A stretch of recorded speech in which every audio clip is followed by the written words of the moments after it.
네, 크롱님들 반갑습니다. 박종환 작가입니다. 무디스가 미국의 신용등급을 강등하고 미 증시의 첫 거래일에서는 하락세가 나오지 않았습니다. 비트코인은 하루 동안에 큰 변동성을 보였는데요. 현재 시점에서는 상승세가 더 강해지는 시그널이 나타나고 있습니다. 오늘도 시황을 통해서 시장의 주요 포인트들과 방향성 점검해 보겠습니다. 네, 저는 유튜브 채널 박작가의 크립토 연구소 외에 어떤 투자 상담 채널이나 리딩방도 운영하지 않고 있습니다. 절대 사칭 채널에 속으시면 안 됩니다. 오늘 영상이 도움이 되셨다면 구독, 좋아요, 댓글, 알림 설정 정중히 부탁드리겠습니다. 네, 앞서 서두에서 말씀드렸듯이 무디스가 미국의 신용등급을 한 단계 강등한 이후에 증시 첫 거래일이었는데요. 뉴욕 증시가 강보합으로 마감을 했습니다. 하락세가 나오지 않은 겁니다. 자, 그런데 더 중요한 것은 미 국채 움직임이었는데요. 미국의 정규장 개장 전까지는 상승세를 보였던 미 국채 수익률이 장중에 상승폭을 반납하고 무디스 강등 이전 수준으로 복귀를 했습니다. 30년물 특히 중요하게 보셔야 되는데요. 5.03까지 넘어갔다가 4.9 정도에서 마감을 했고요. 10년물도 4.5% 선을 웃돌다가 4.5 아래에서 마감을 했습니다. 그만큼 국가 신용도가 하락했지만 국채의 투매는 크게 발생하지 않은 것으로 볼 수 있습니다. 그래서 이 수준들을 계속해서 유지를 해야 됩니다. 네, 코인시어스에서 집계하는 디지털 자산 투자 상품의 주간 흐름 보고서 한번 살펴보면요. 이 표 모양이 약간 바뀌었는데 7.85억 달러로 1조 1천억 원 정도가 순유입으로 나왔습니다. 5주 연속으로 순유입세가 이어지고 있는 것을 확인할 수 있습니다. 각각의 상품별로 한번 살펴보시면은 비트코인 투자 상품에서 5.57억 달러가 순유입이 되었고 이더리움에서도 2.05억 달러 정도로 상당한 수준의 순유입이 발생한 것을 볼 수 있습니다. 그리고 수위와 XRP에서도 각각 930만과 490만 달러가 순유입이 된 것을 볼 수 있습니다. 반면에 솔라나에서는 순유출이 일어나고 있습니다. 이 자금 흐름 보고서를 살펴보시면은 각각의 자산에 어떤 움직임이 있는지를 더 명확하게 확인할 수가 있습니다. 네, 예고했던 대로 스트래티지가 비트코인을 추가 매수를 했습니다. 평균 단가 103.4에 7,390개의 BTC를 추가로 매수를 했습니다. 전체 보유 물량은 57만 6,230개까지 늘렸습니다. 계속해서 폭발적으로 이 매집 추세를 이어가고 있는데요. 현재 시점에서 이 스트래티지의 비트코인 미실현 이익 한번 살펴보시면은 이 구간에서 크게 조정받는 구간에서 줄었지만 다시 크게 반등하는 움직임을 보이고 있습니다. 현재까지 미실현 이익만으로 211억 달러가 넘습니다. 한화로는 무려 29조 원이 넘는다라는 것을 확인할 수 있죠. 네, 그런데 스트래티지에 악재가 발생을 했는데요. 마이클 세일러가 고객 자금을 유용했다라는 혐의로 집단 소송을 당했습니다. 마이클 세일러와 주요 이사들이 집단 소송의 대상인데요. 고소인들은 스트래티지가 회사 수익 전망에 대해서 거짓되고 오해 소지가 있는 설명을 했다, 이렇게 주장을 하고 있습니다. 그리고 비트코인 중심의 투자 전략에 대해서 예상 수익을 과대 포장했다라고도 주장을 했는데요. 소송 금액이 무려 한화로 8조 2천억 원이 넘어갑니다. 그런데 업계에서는 이 소송 자체가 기각될 것이다라는 쪽에 무게감을 조금 더 두는 것 같습니다. 왜냐하면은 스스로 비트코인에 대한 레버리지라고 명시하고 있기 때문에 이 기업에 투자하는 것이라고 했을 때는 비트코인이 하락할 경우에 어떤 일이 발생할지 분명히 예견할 수 있다라는 겁니다. 네, 그리고 시장에서는 제2의 스트래티지가 되고자 하는 회사들이 꾸준히 늘어나고 있습니다. 일본의 스트래티지라고 불리는 메타플래닛은 1,004개 비트코인을 추매를 했고요. 나스닥 상장사인 퀀텀 바이오 파마라고 하는 회사가 100만 달러의 비트코인을 추가 매수한 것으로 나오고 있습니다. 네, 고래들의 매수 행보도 꾸준히 이어지고 있는 것을 확인할 수 있는데요. 특정 고래가 4일 전에도 비트코인을 매수를 했었던 고래인데요. 어제 하루 동안에 1350개의 비트코인을 추가로 매수한 것을 확인할 수가 있습니다. 네, 그러면 온체인 지표 통해서 시장의 상황 조금 더 깊이 있게 살펴보겠습니다. 앞서 지갑의 이동 추이를 통해서 특정 고래가 비트코인을 추가로 대량 매수한 것을 확인했는데요. 이번에는 온체인 지표 통해서 전체적인 투자 주체들의 움직임이 어떻게 변화가 생기고 있는지를 한번 살펴볼 텐데요. 현재 거의 모든 지갑에서 매집 추세가 이어지고 있습니다. 누적이 눈에 띄게 관찰되고 있는데요. 한 개 미만으로 보유하고 있는 가장 작은 규모의 고래들조차도 누적으로 전환하는 것을 확인할 수 있습니다. 현재 1개에서 10개를 보유하고 있는 주체들만 순매도자로 남아있고 나머지 주체들은 매수에 더 힘을 싣고 있습니다. 그리고 가장 큰 규모인 10,000개 이상을 보유하고 있는 고래들은 매수세가 점차 옅어지고 있는 걸 볼 수 있는데요. 이렇게 가장 작은 주체들이 매수세로 전환을 하고 가장 큰 규모의 주체들이 매수세가 약해지고 있는 구간들에서 비트코인 가격은 큰 상승 움직임을 보였습니다.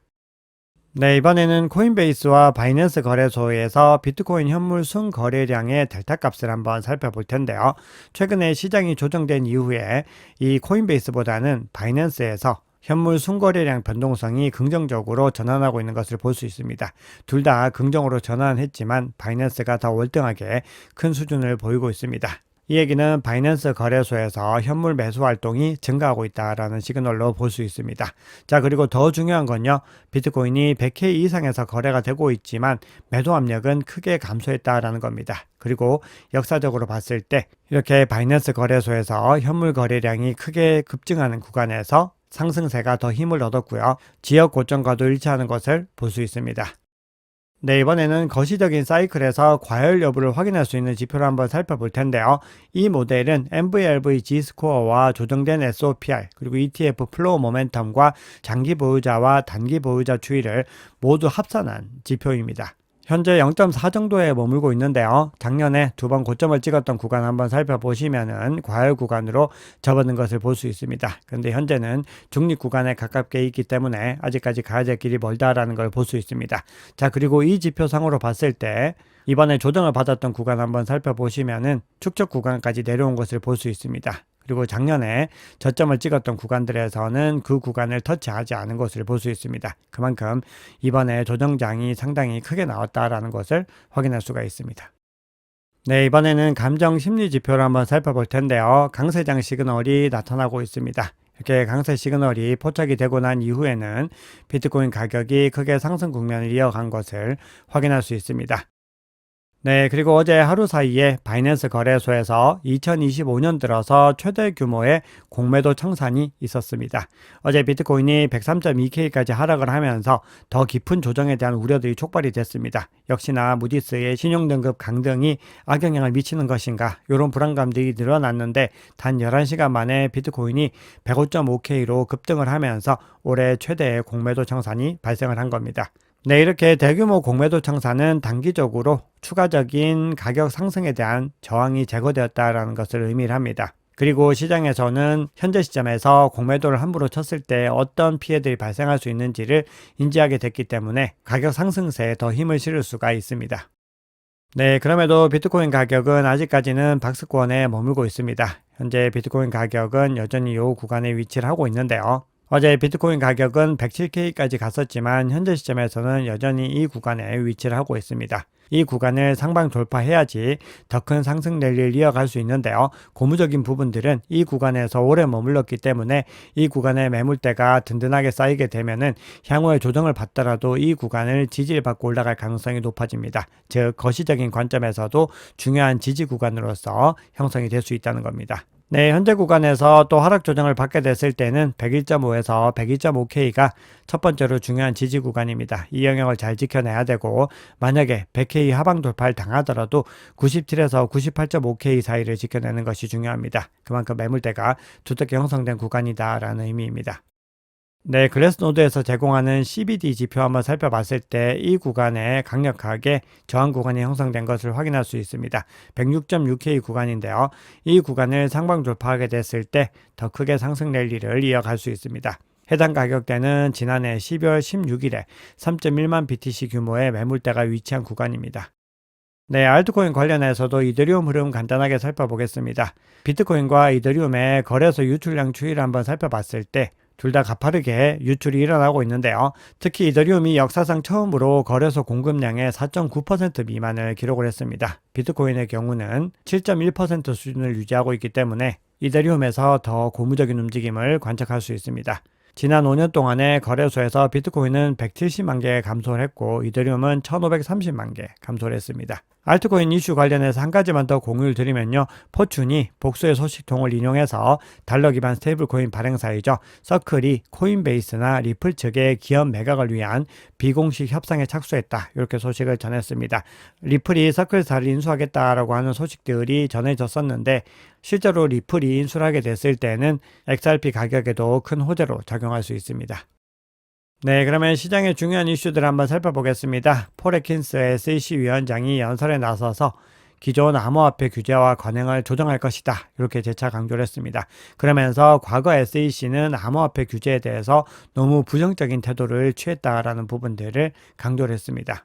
그러면서 이제는 당국이 시장과 적극적으로 소통하고 기술적인 발전에 맞춰서 기존 규정과 관행을 조정하겠다, 이렇게 공식적으로 선포를 했습니다. 그만큼 SEC의 이 규제 기조가 완전히 달라질 것이다 라는 것을 강조를 한 겁니다. 그리고 현재 TF 팀장인 헬스 피어스 위원도 대다수의 암호화폐는 증권이 아니다, 이렇게 주장을 했습니다. 자, 그리고 JP 모건의 흐름도 달라지고 있는데요. 그동안 비트코인에 대해서 독서를 퍼부어왔던 이 JP 모건의 제이미 다이먼 CEO가 본인은 비트코인의 팬이 아니지만 고객들이 비트코인을 구매할 수 있도록 허용하겠다, 이렇게 공식적으로 선포를 했습니다. 단 이를 위한 보관 서비스는 제공하지 않겠다라고 했습니다.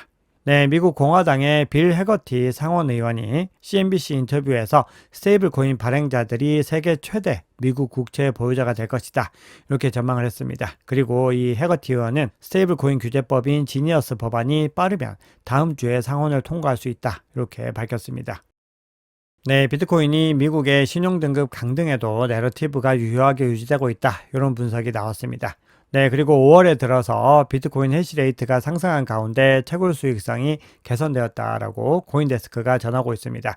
자, 국내 소식도 하나만 공유 드리겠습니다. 더불어민주당이 이재명 대선 후보의 가상자산 공약으로 검토해온 1거래소 1은행 원칙 개선 방안을 사실상 접은 것으로 나타났습니다. 즉 1거래소 1은행 원칙을 계속해서 유지하는 것으로 가닥을 잡은 것으로 보입니다.